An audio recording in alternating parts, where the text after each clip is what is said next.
Hara gedirsən, görünsən iş yığılıbdır. Bircə saatda işdə sonra gedərsən. Əgər iş yerində rəhbərlik və ya digər vəzifəli şəxs sizdən bunu xahiş edir və ya tələb edirsə, onda bu videonu axıra qədər izləsəniz siz üçün daha faydalı ola bilər. Öncədən onu qeyd edim ki, əmək müqaviləsi əmək məcəlləsinə əsasən tərtib edilir və eyni zamanda əmək məcəlləsində qeyd edilmişdir ki, iş vaxtından artıq iş yalnız işçinin razılığı ilə həyata keçirilə bilər. Əlavə iş, əlavə pul. Qeyri-iş günüdür, amma rəhbərlik sizi işə dəvət edir. Siz də rəhbərliklə razılaşıb həmin gün işləyirsiniz.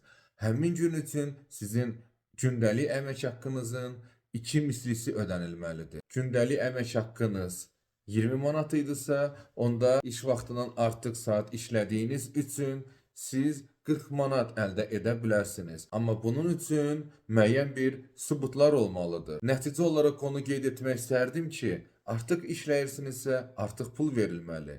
Artıq pul verilmirsə, onda şikayət edə bilərsiniz. Şikayət etmək istəmirsinizsə, onda siz sərbəst qaydada artıq iş görülməsindən qanuna müvafiq olaraq imtina edə bilərsiniz.